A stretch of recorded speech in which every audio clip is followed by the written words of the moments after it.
Les nouvelles en provenance de Pékin il y a 2 semaines ne sont pas seulement un échec diplomatique, c'est une humiliation profonde et délibérée. Un moment si symboliquement dévastateur qui sera étudié par les historiens pendant des décennies. Des images circulent en ligne, non pas de garde d'honneur et des tapis rouges, mais de la présidente de la Commission européenne, Ursula von der Leyen, et de sa délégation entassée dans un petit minibus de marque nationale Kinlong, comme un groupe de touristes tombés en disgrâce. Et là, imaginez la scène. Au même moment, littéralement à la même minute, les patrons des plus grosses boîtes allemandes, eux, arrivent tranquillement, pas en minibus, non, dans une file impeccable de limousines allemandes, cuir qui sent encore la neuf. Chauffeur en gants blancs et sûrement une bouteille d'eau minérale bien frais dans la couloir. C'est comme si, à un mariage, vous êtes mis à la table des enfants pendant que vos concurrents sont à la table d'honneur, juste à côté de mariés. Le 25e sommet UE-Chine, un crash total, un moment où franchement on a senti que quelque chose venait de basculer. Aujourd'hui, je ne vais pas juste raconter les faits, on va comprendre pourquoi ce moment restera dans l'histoire comme la fin de l'illusion d'une Europe toute puissante. Et comment tout ça a été déclenché par une seule phrase, une phrase qui honnêtement aurait pu être évitée par n'importe quel chef d'entreprise habitué à négocier à l'international.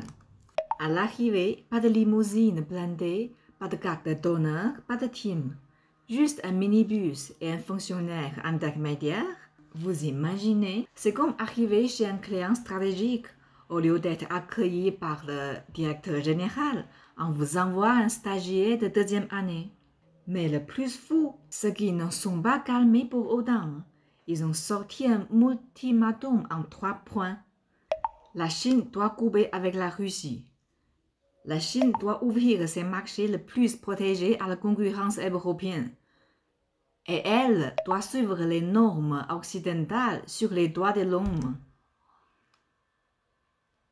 Franchement, même dans une négociation commerciale banale, arriver avec 3 demandes aussi lourdes sans rien offrir en échange, c'est un suicide relationnel. Et puis, le moment qui tue, selon une fuite, Ursula aurait dit « La Chine doit comprendre que la voie européenne, c'est la seule voie durable vers la prospérité. » C'est comme dire à un chef étoilé, « Mon ami, la seule vraie cuisine, c'est la mienne. » Vous imaginez la tête du chef? Pour Pékin, cette phrase, c'est de la goutte d'eau. Réponse chinoise. Pas de cri, pas de claquement des bordes, juste un changement de ton. Xi Jinping calmement. Compréhension mutuelle. Accepter des différences, coopération et bénéfices partagés. Et il ajoute, nous ne donnons pas de leçons aux autres sur leurs affaires intérieures, car nous nous souvenons du siècle où d'autres venaient sur nos côtés pour nous en donner. Traduction, le temps de sermon est terminé. Tout le monde regardait, Afrique, Amérique latine, Asie, et tous ont vu la même image, l'Europe qui arrive avec des exigences et qui repart en minibus. Puis le twist final, alors les politiques européennes rentrent bredouilles, les PDG, eux, restent à Pékin. Accord signé, nouvelle chaîne de production prévue à Hangzhou, à Shenzhen. Message de Pékin, vous politiciens, non merci. Vos usines, oui. Vos emplois aussi. C'est là qu'on voit le vrai problème. On nous dit que la Chine est l'ennemi. Mais nos propres élites économiques sont là-bas, en train de préparer leur futur, pendant que nos usines ferment ici. Et quand on parle des droits de l'homme, pour critiquer la Chine, On oublie complètement ce sujet quand il s'agit de signer des contrats énergiques avec d'autres pays au passif, tout aussi lourds. On nous dit que les voitures électriques chinoises sont une concurrence déloyale, mais quand ce sont des voitures allemandes, subventionnées à bloc, qui dominaient le monde, c'était du libre-échange. Huawei interdit au nom de sécurité, sauf quand c'est plus pratique et moins cher. Là, comme par hasard, on trouve toujours une exception. Bref, le problème, ce n'est pas la Chine. Le problème, c'est qu'en Europe, on joue encore un jeu qu'on est en train de perdre. Et voilà l'image finale. La porte du minibus qui se referme sur Ursula et avec elle, la fin d'une époque où l'Europe croyait encore que sa voix était la seule qui compte. Alors, question pour nous. Français, Européens, chefs d'entreprise, cadres.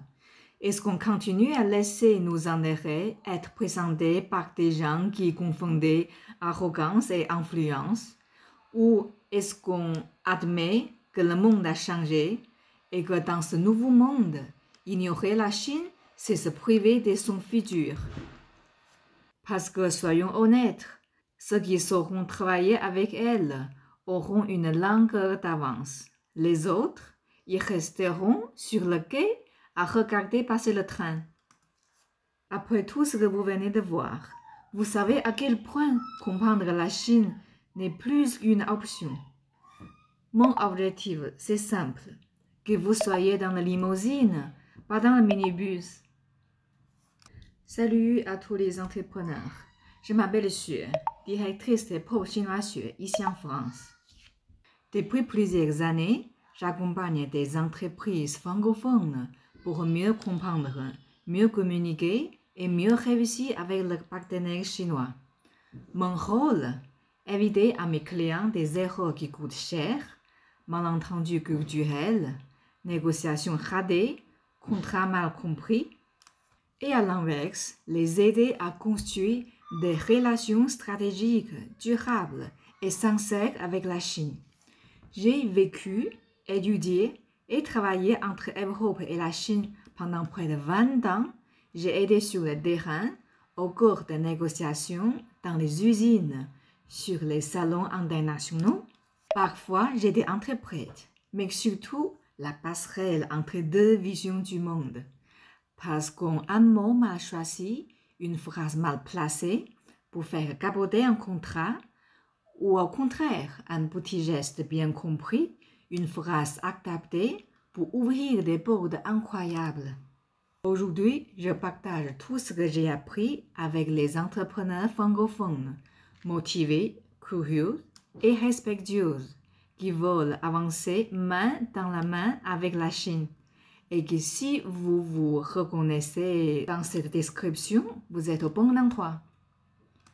J'ai d'ailleurs préparé un cadeau concret et utile, un guide pratique intitulé « 100 expressions pour réussir en Chine ».